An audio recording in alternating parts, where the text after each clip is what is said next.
제가 아주 짧은 영상을 보여드릴 건데요. 이제 지금은 본다기보다 한번 피곤하시니까 잠시 눈을 감고 싹 들어보셨으면 좋겠어요. 아셨죠?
잘 들으셨죠?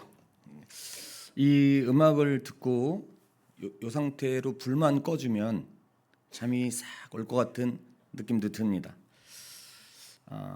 여러분들은 좀 어떠셨어요? 좀 이거 듣고 나니까 좀 마음이 편안해지고 또 좀 차분해지고 그러시는 것 같죠? 이 음악은 일본의 유키 땡땡 뭐 이런 음악가가 있습니다. 이 사람의 음악인데 이 사람은 작곡가이기도 하고 편곡가이기도 하고 피아니스트이기도 합니다. 나이가 조금 많아요. 51년생인데 이 사람은 특이하게도 음악가임에도 공과대학 석사까지 졸업한 특이한 이력의 소유자입니다. 그런데 6살 때부터 이 클래식 피아노를 한 거예요. 그래서 대학 재학 중에 피아노에 관련된 모든 종류의 작업을 다 해봤답니다. 거의.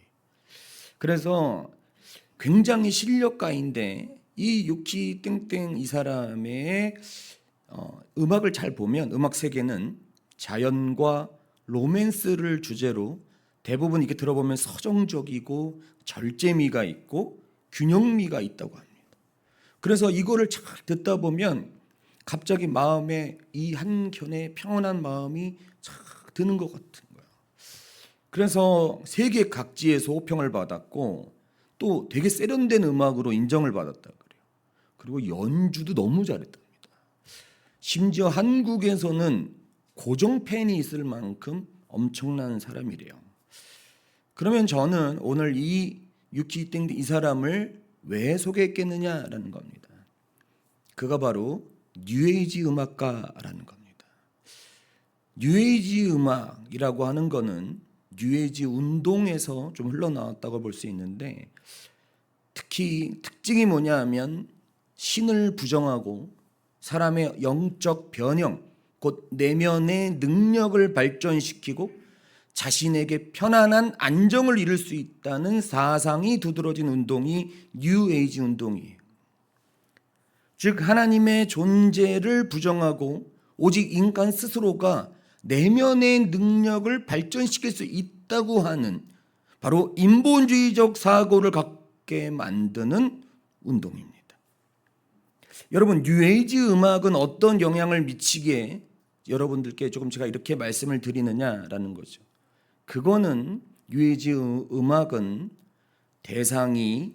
예배의 대상이 하나님이 아니라 자기로 점점 바뀌게 만들어줍니다.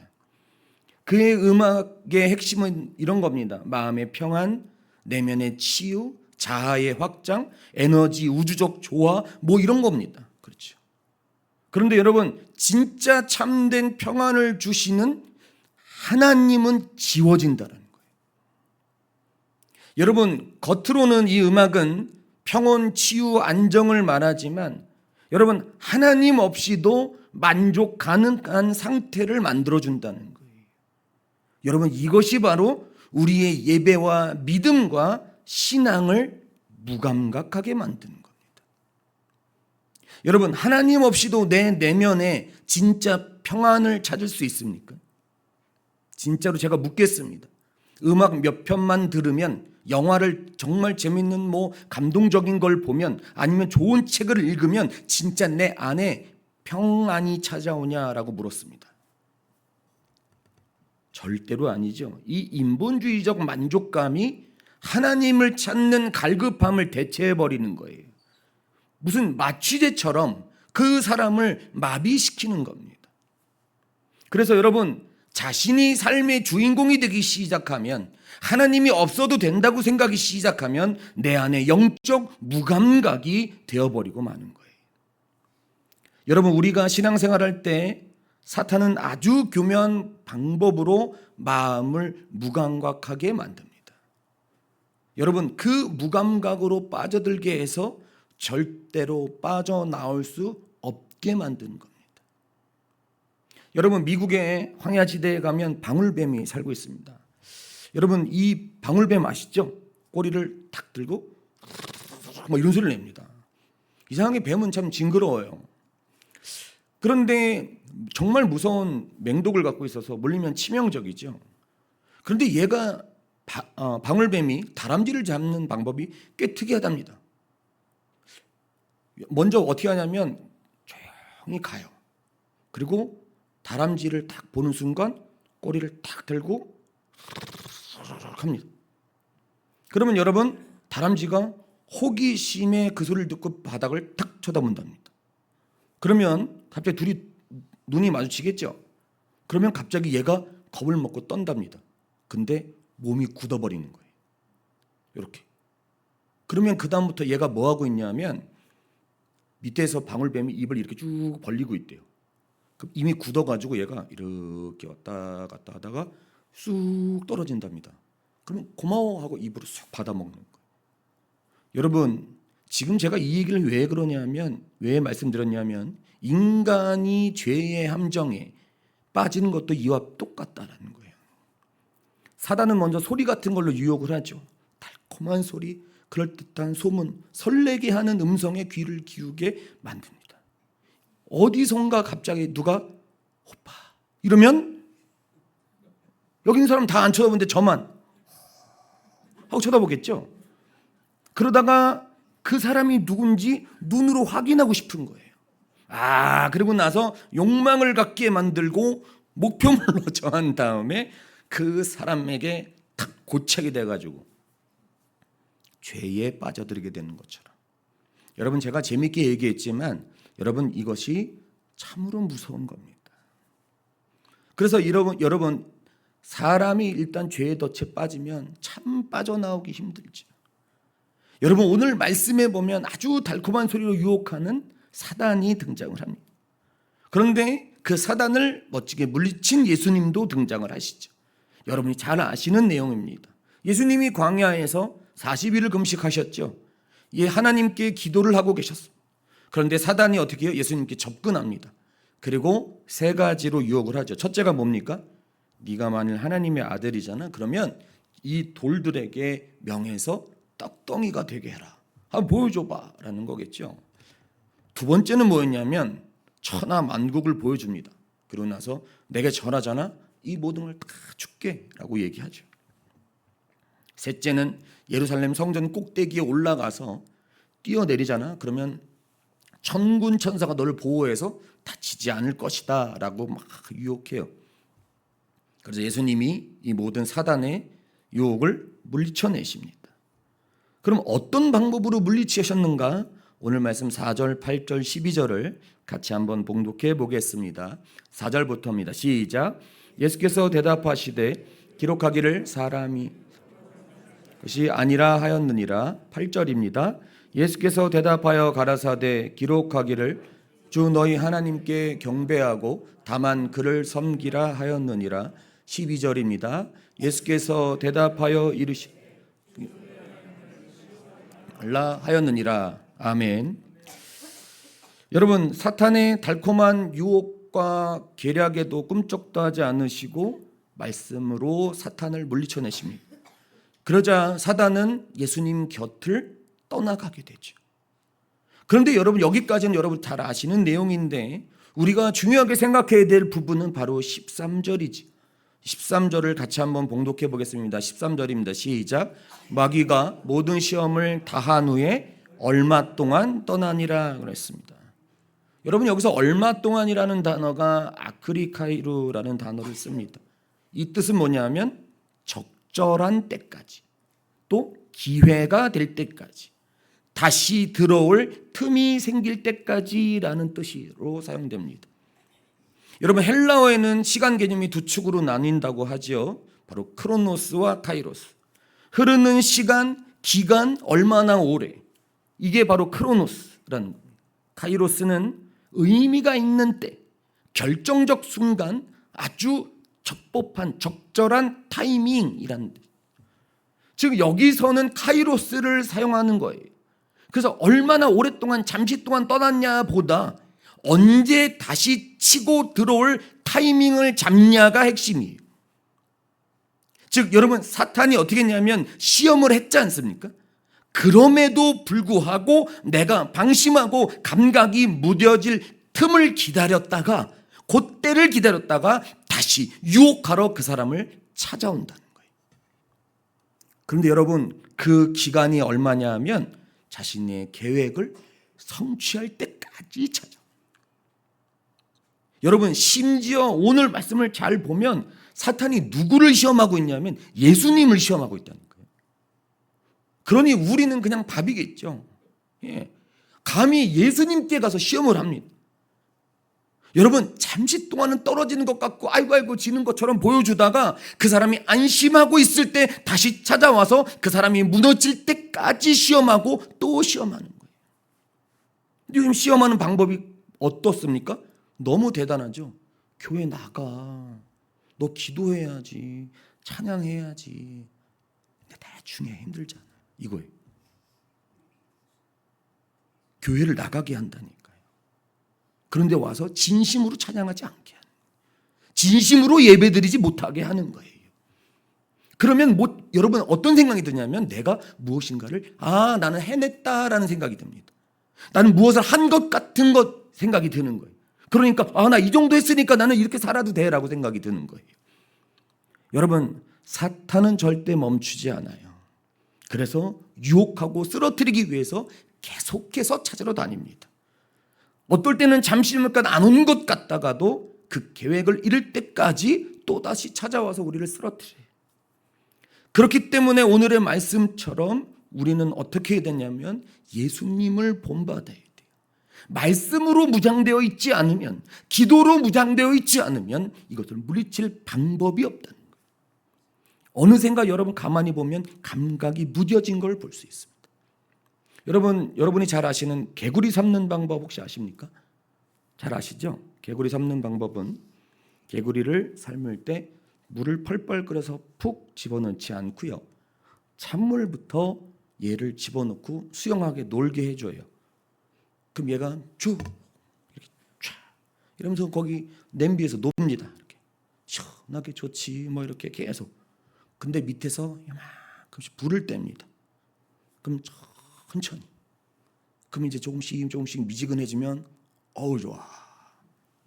좋다. 네, 좋다. 온도가 점점점 60도, 70도, 80도, 90도 올라가고 있는데도 모르는 거예요.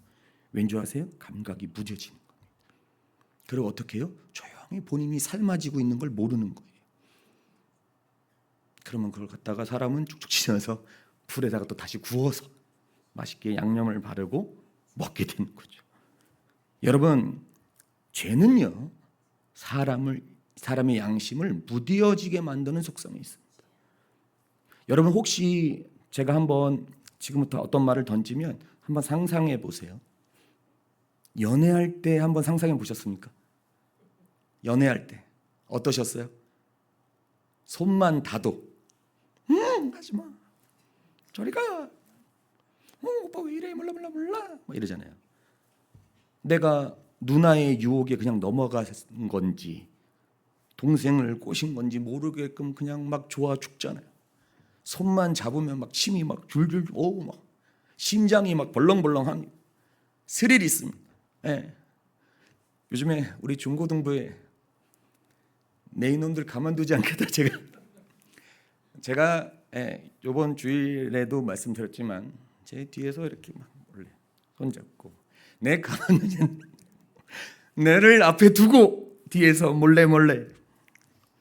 그런데 여러분, 처음에는 막 좋아요, 죽죠. 그러다가 어느샌가 점점 잡아도, 그리고 뽀뽀를 해도 안아줘도 감각이 없어요. 그 횟수가 점점 뭐 계속 증가하게 되면 결혼하면 나중에 뭐라 그럽니까? 헤이, 가족끼리 왜 이래? 이러지 않습니까? 그죠? 가족끼리는 그러는 거 아니야? 헤이, 이러면서 서로 손도 뭐 옆에 앉는 것도 싫고 저리 가라 그러고 씻으라 그러고 막 냄새난다 그러고 뭐라 그러잖아요. 그죠? 여러분, 한 20-30년 살다 보니까 밋밋해지는 거예요. 사랑해 그러면 뭐야, 왜 그래, 돈 필요해 이러잖아요.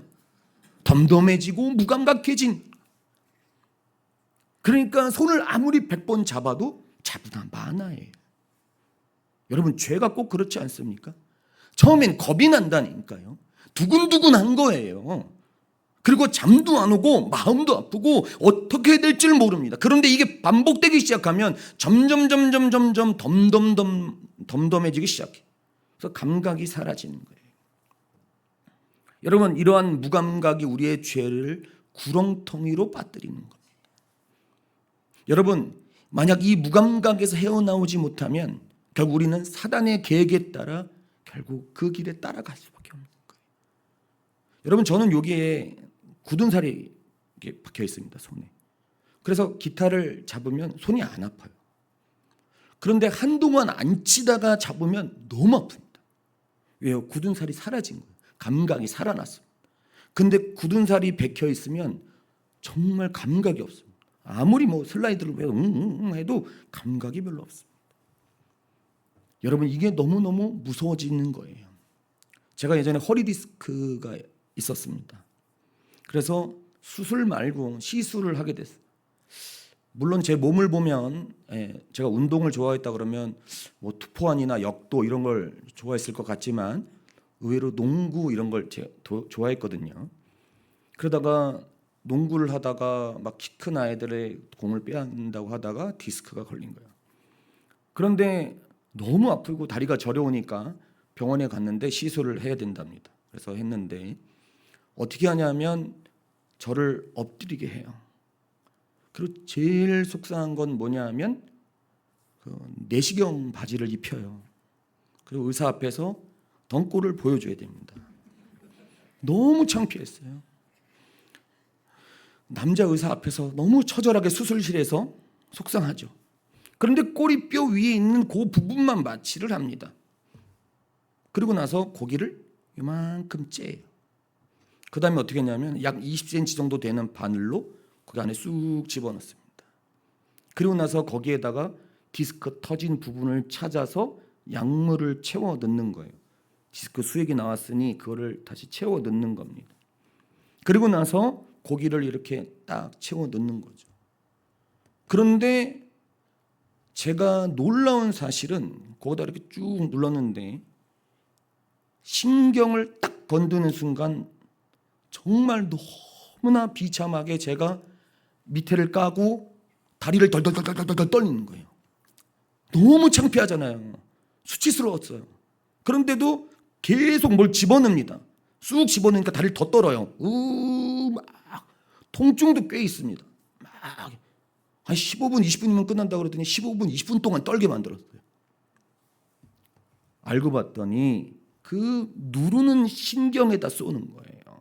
그래서 거기서 누르는 신경 눌린 거를 이렇게 눌린 걸 다시 벌려놓는 거죠.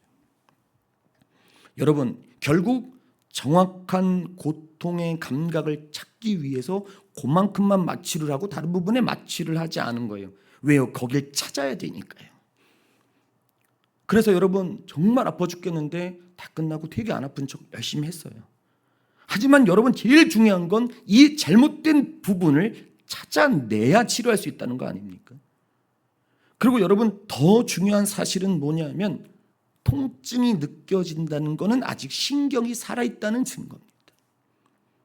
그래서 그곳에 찾아서 처방의 주사를 하는 건데 정말 중요한 건 신경이 죽었을 때예요. 여러분 신경이 죽으면 그 다음엔 어떤 것도 할 수 없어요. 여러분 우리가 신앙생활을 하면서 가만히 내 모습을 돌아보는 시간이었으면 좋겠어요. 물론 최선을 다해서 열심히 하시는 분들도 계시겠지만 정말 솔직히 이야기해 보면 우리는 말씀을 제대로 읽지도 않는다라는 거예요. 정말 묻습니다. 진짜로 내가 정말 최선을 다해서 성경책을 펴서 매일매일 성경을 열심히 잘 읽는 사람이 흔치 않아요. 그러면 기도는 어떻게 하느냐? 여러분 기도도 제대로 하지 않습니다. 여러분 교회마다 제가 가는 곳마다 느꼈는데 SBS가 기도가 있어요. 진짜 꼭 있는데 라고 기도합니다. 기도를 뭐라고 하는지를 잘 모르겠어요. 그래서 제가 그냥 SBS 기도라고 제가 이름 붙였는데 여러분 기도를 뭐라고 하는지도 잘 모르겠다고요. 정말로. 그리고 눈 감다 이러고 있다가 그리고 갑니다. 그냥. 그죠? 그래서 제가 여기서 한번 보잖아요. 그러면 찬양을 할 때 여러분 찬양도 제대로 부르지 않습니다. 어느샌가 지금 내가 이러고 있는데 그거에 대한 감각이 떨어져 있는 거예요.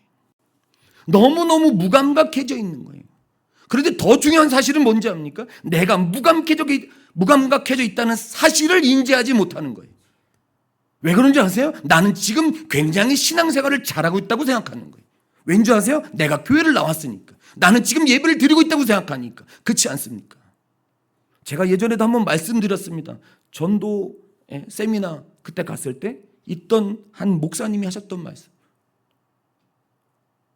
진짜 하나님이 네 예배를 받을 거라고 생각하냐? 네가 어떤 마음으로 드리고 있는데 하나님이 네 예배를 받을 거라고 생각하냐? 그럼 목사면 받고 장로면 받고 권사면 받고 집사는 안 받고 그렇습니까? 그게 아니다라는 거예요. 그런데 여러분 우리가 인지하지도 못하고 나는 지금 굉장히 잘하고 있다고 생각하는 거예요. 그러니까 어떻게 해요? 다시 말씀을 읽지 않아요. 말씀을 보지 않고 기도하지 않고 찬양하지 않는 거예요. 여러분 사탄은 우리를 절대 가만 놔두지 않아요. 그래서 어떻게 해요? 이 자리까지 끌고는 온다니까요.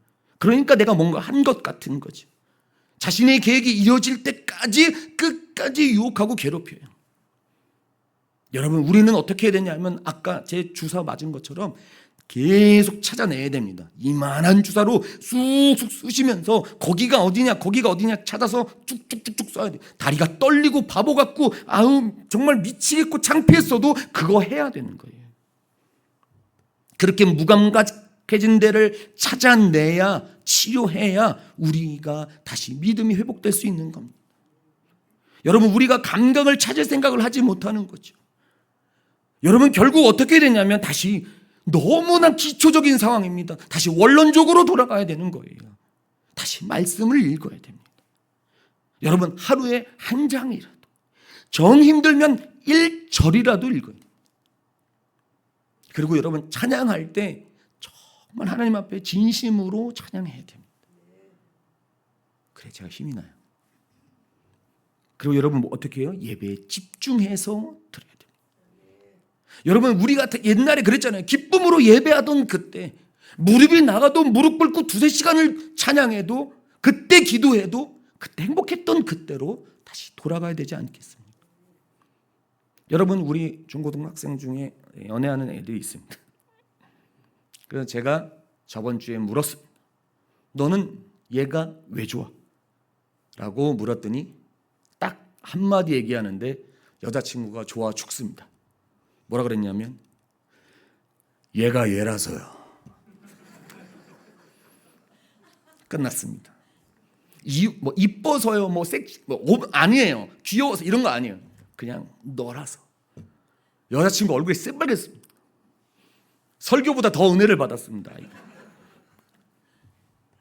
여러분, 제가 이거를 아이한테 물었던 이유가 뭐냐면 그 자체가 기쁜 거예요.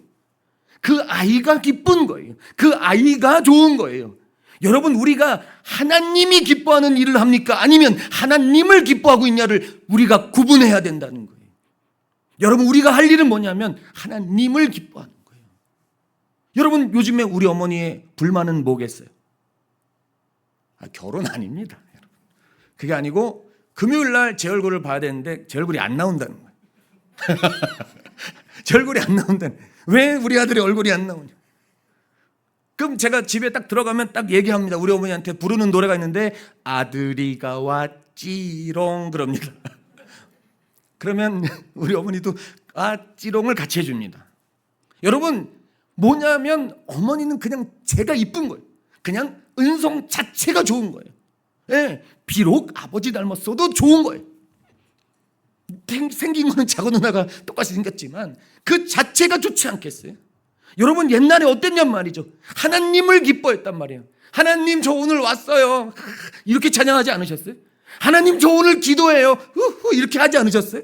그런데 어느샌가 하나님이 기뻐하는 일을 하는 것처럼 하면서 교회는 나오는데 예배를 제대로 드리지 못하고 찬양도 기쁨으로 하지 못하는 거예요. 그러니까 어떻게 해요? 하나님이 속상하시다는 거죠. 여러분, 이 무감각해지면 점점 구렁텅이로 들어가는데 인지가 안 돼요. 사단이 조금씩 가자 하면 몰라 하고 끌려가고. 여러분, 우리가 할 일은 뭐예요? 감각을 살려야 돼요. 감각이 기가 막혀야 되지 않겠습니까? 뭐가 딱 하면 바로 눈치를 딱 채고 안 돼! 진짜 예배 잘 드려야지. 여러분, 한 개라도 걷어가려고 설교를 들으면서 이렇게 하나라도, 그냥 제가 오늘 설교했는데 디스크 수술했대, 이거라도 가져가셔야 돼요. 뭐라도 하나는 가져가야 되지 않겠습니까? 여러분, 우리가 할 일은 뭐냐면 다시 말씀과 기도로 무장해야 됩니다. 하나님을 기뻐하는 일이 우리 가운데 넘쳐났으면 좋겠습니다.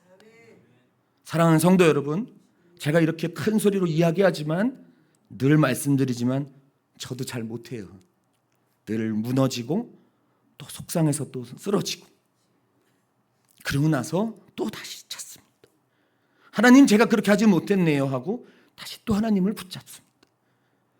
우리 모든 성도님들이 그렇게 하나님을 붙잡고 열심히 기도하고 다시 예전의 모습을 되찾는 귀한 성도님들 되시길 주님의 이름으로 축원합니다. 우리 함께 기도하겠습니다. 하나님, 저에게 믿음과 신앙의 감각을 다시 살아날 수 있는 은혜를 더하여 주옵소서. 제가 연약하고 부족하여 감각이 무뎌졌음에도 인지하지 못했던 것을 하나님 앞에 회개합니다. 하나님, 용서해 주시고 한 번의 찬양을 불러도, 한 번의 기도를 드려도, 한 번의 예배를 드려도 아버지 하나님, 진짜 귀한 마음으로 하나님 앞에 예배 드릴 수 있는, 살아있는 예배를 올려드릴 수 있는 저희들이 되게 해달라고, 감각이 살아나게 해달라고 우리 함께 통성으로 합심해서 기도하겠습니다.